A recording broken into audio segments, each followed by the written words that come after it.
Hello, everyone, and welcome to another Skift Research Analyst Session. I'm Rebecca Stone, Senior Research Analyst here at Skift, and I'm joined by my colleague Seth Borko, Skift's other Senior Research Analyst, who wrote a very interesting recent report decoding the modern vacation rental technology landscape, which came out earlier this month. Today, we're going to be talking about some of the key takeaways from that report, including an overview of the vacation rental market and the technology behind it. So let's just dive right in. Seth, give us some context here. Why should we even focus on the vacation rental technology side of things? Well, I think it's a great question. And we can start with the market itself, right? Because it's one of the most exciting and dynamic parts of the travel landscape today. You know, it's an estimated to be an $85 billion market. You've got 1.5 million properties in the US, 4.5 million in Europe, but it's highly fragmented and it's rapidly growing. And a lot of this is being fueled by a change in consumer behavior. And so, travelers increasingly value experiences over hotel rooms, and they find vacation rentals can better deliver, unique activities. It's evolving so fast, and I think a lot of that is due to the impacts of technology, which is why it's so important to talk about it. Just to pick the most obvious example, you've got Airbnb. Love them or hate them, but it's hard to deny what Airbnb has done for popularizing vacation rentals as an asset class. It invented the shared apartment. It streamlined the online booking process. It helped overcome a lot of trust issues about, can I stay in this person's property? And, of course, when we're telling the story, I'm sure there's a lot of people out there saying, yeah, well, vacation rentals have been around forever. They have, in fact, existed for decades. But I do think that there's this great Steve Jobs quote that, people don't really know what they want until you show it to them. And he was talking about, the iPod and new products at Apple, but it kind of feels like something similar happened in vacation rentals.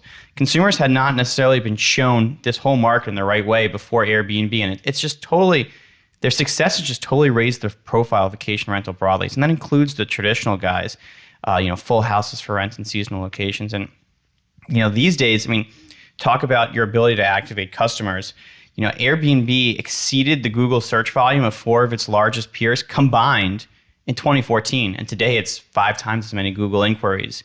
So, it's definitely a tech-first market these days. There's a lot of changes happening, but there's so much more to vacation rental technology than just Airbnb. It's really essential to run in a business today. It goes through every part of the operation. It goes distribution like Airbnb all the way down to back-end processes.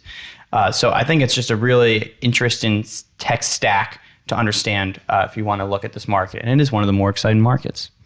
I guess that's pretty interesting. Why don't you break down the whole technology stack for us so we have better context? Yeah, well, I think, look, just at the absolute highest level, there's sort of 2 ways of me thinking about it. There's the front end part, and that's tech that helps drive top line sales.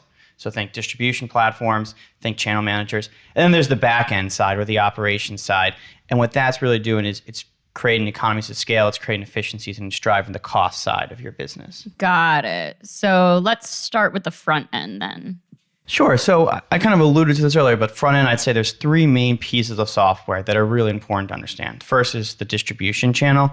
There's also channel management and revenue management. So on the distribution side, let's not belabor the point. We already talked about Airbnb, and there's a lot of other platforms, HomeAway, VRBO, Booking.com, Turnkey, plenty of others. I don't really feel like we need to belabor that point.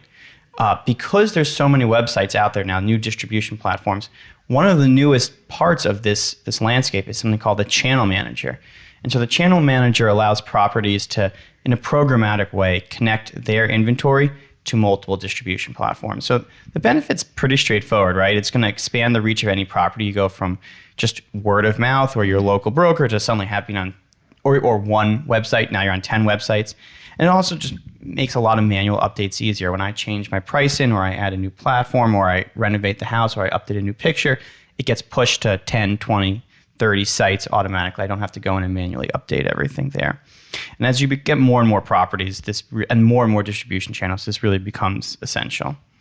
That's really interesting because this, of course, already exists for hotels. With the hotels, you have huge global distribution systems and channel management systems. It sort of seems like this is kind of new for vacation rental, or what do you think about that? Yeah, no, it's definitely new for vacation rentals at the same time that it's been around for hotels forever. And, I think one of the things that vacation rentals have had to do is they've been inspired by hotels, but they've had to make it their own.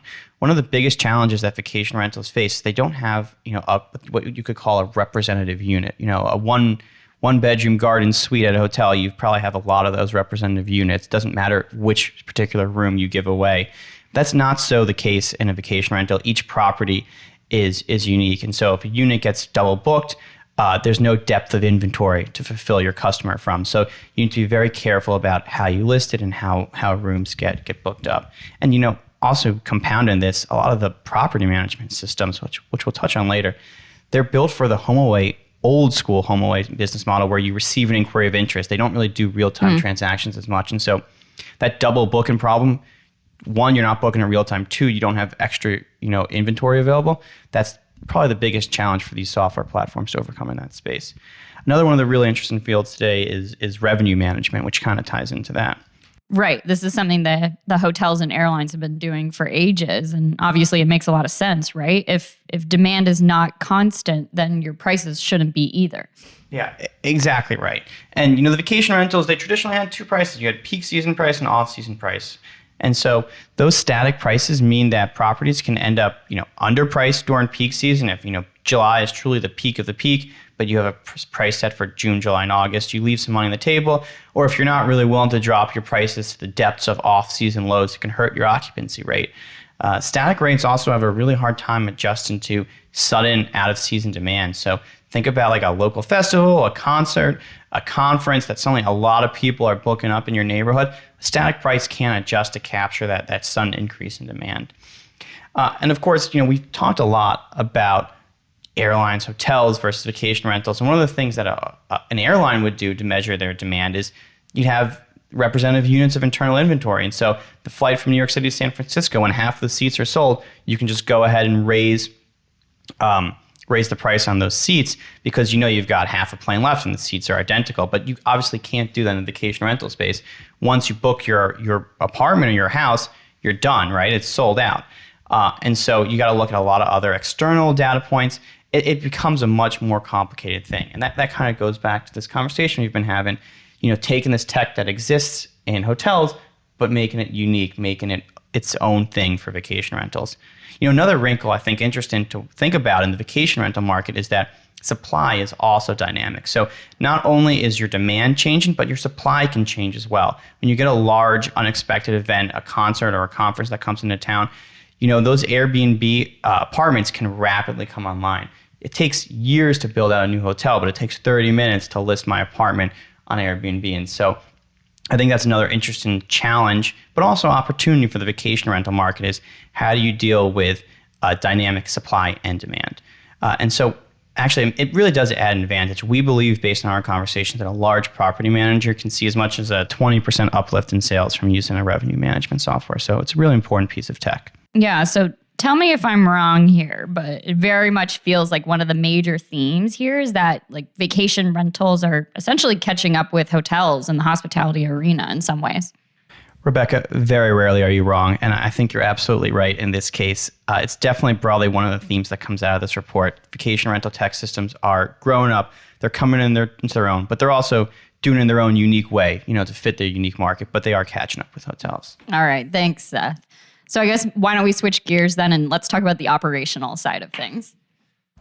Sure. Well, I think, the first thing we can talk about here is the property management system. And this is headquarters. This is the nerve center of the whole operation. And at its core, what the property management system really does, it tracks the inventory you have available and uses it to run the reservation system, your availability calendar. It's arguably the most important piece of vacation rental technology stack. And so selecting it is one of the most impactful decisions you'll make if you're an owner or a manager of vacation rentals. So, don't be stingy, right? We would say that a modern approach to this tech stack says it's kind of unrealistic for any one single piece of software to meet every need.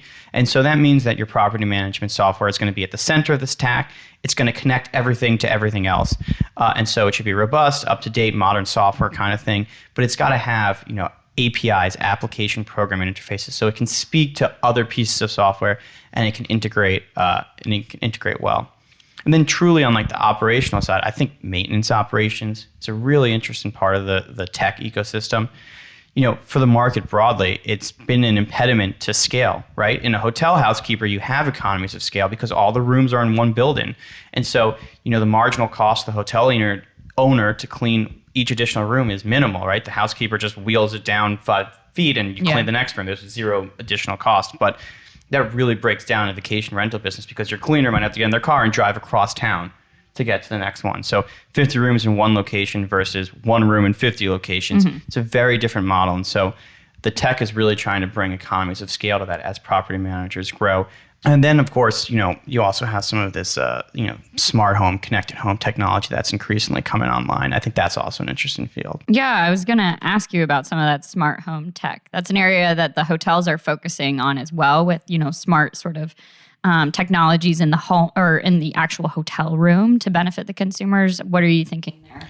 Yeah, no, it's really interesting. And, we were talking, right? We were saying vacation rental is catching up with hotels. I think this is one of those interesting areas where they might even have a chance to kind of leapfrog hotels and skip a lot of stuff and kind of come in first place almost, or maybe not first place, but come in equal with hotels. They don't need to catch up as much here because it's new to both markets. Right now, for the connected homes, the main use case is keyless locks. And so that's maybe 60% or more of the market for that right now goes to locks. And it makes sense. I mean, that's a huge guest pain point, right? Right. Is how do you pick up your keys and how do you check in? If you've got a big group and there's only one key, who's going to come back from the bars first or whatever. Like it's just like, it's a big pain point that this really solves. I think another thing to talk about is the Wi-Fi system itself, right? In a hotel, you'd go there and you'd get the Marriott Wi-Fi. But when you check into, vacation rental, you get Seth Borko's Wi-Fi system, 1, 2, 3. And it's probably not very good. I probably didn't do a good job installing it. And if I want to watch a Netflix movie and stream it, is it going to be good enough? And then once you get that down, and then you got to maintain it, right? If I have 50 properties and one is Seth Borko's Wi-Fi and the other one's Rebecca Stone's Wi-Fi, that's not a real solution. And once you have your Wi-Fi, then you can start building other connected systems on top of it. There's thermostats, there's sensors, there's voice assistants. I love there's sound sensors so you can tell if there's a house party going on in your vacation rental. I love that.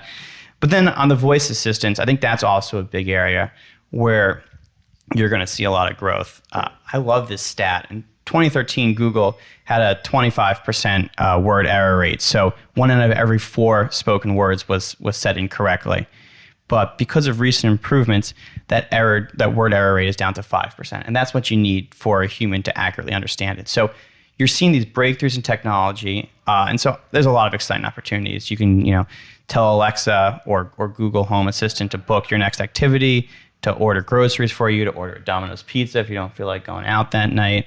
We're not sponsored by Domino's. I just like their pizza.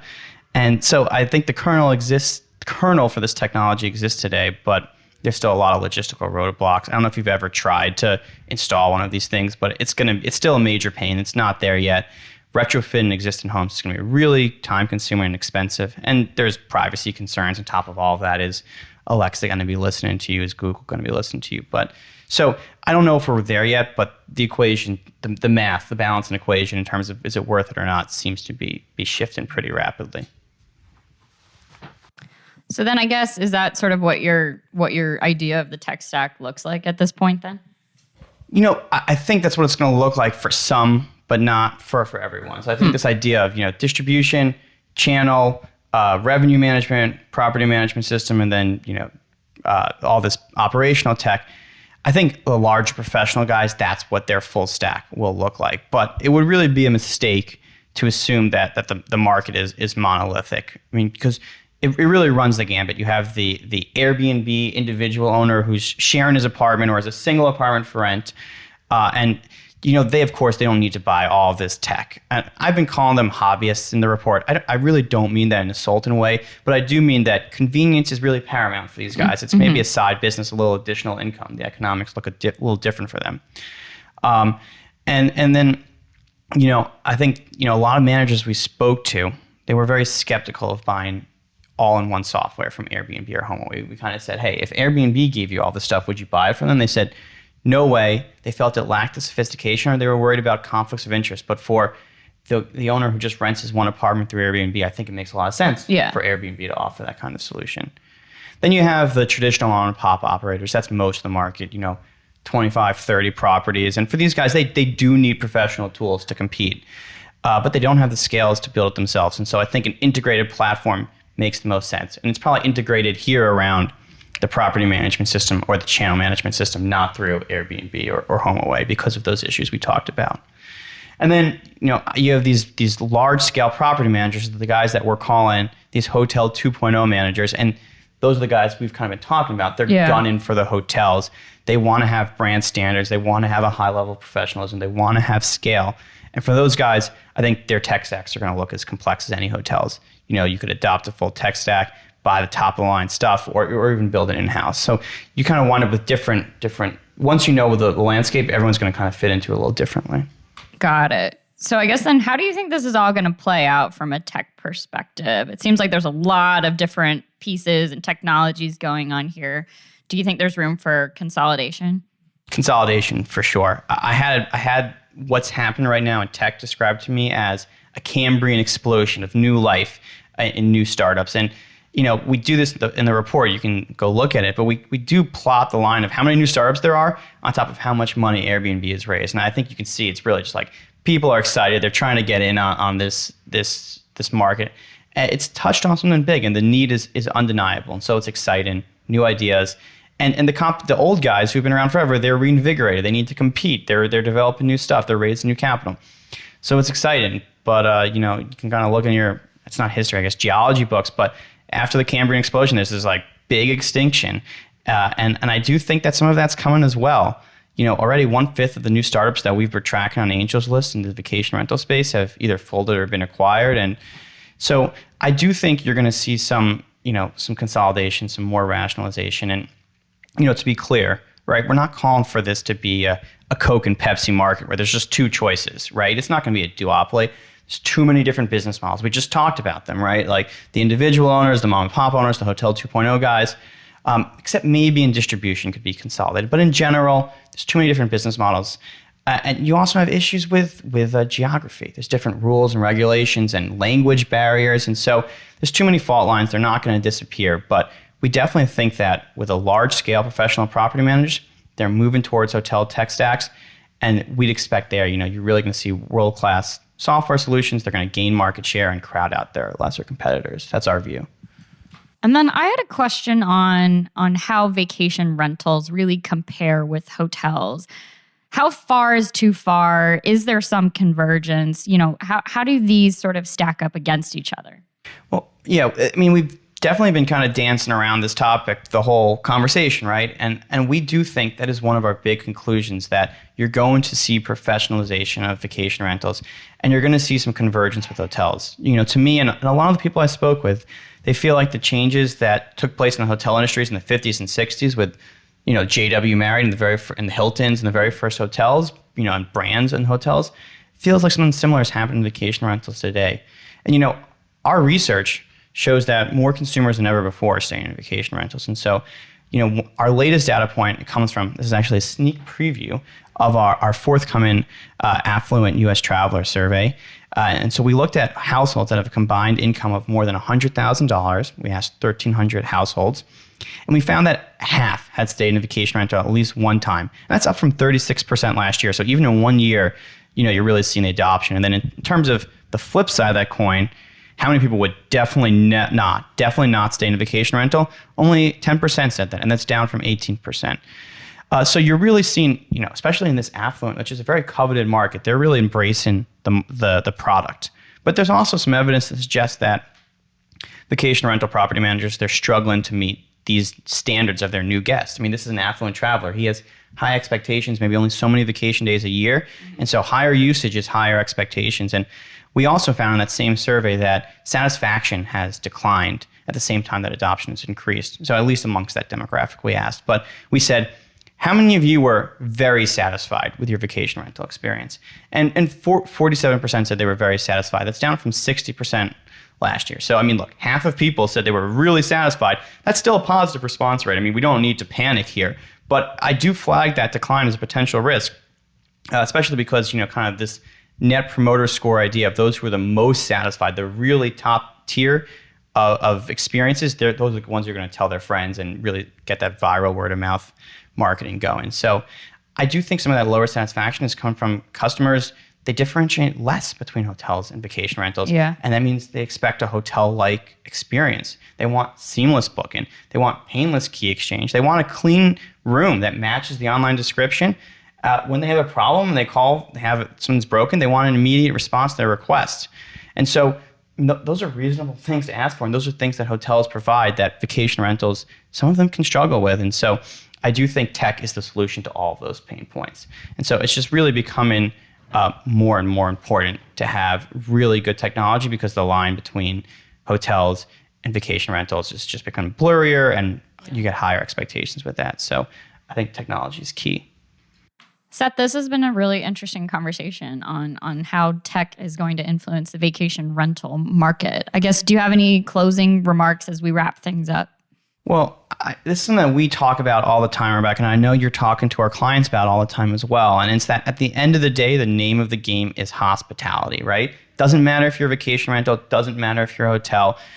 It's all about hospitality. And so those vacation rental businesses that can provide a really elevated guest experience, they're going to see the most success. And I think the key to that experience is going to be seamless and scalable technology. So pay close attention to this space. I think it's going to determine who's going to win in the vacation rental market. Absolutely.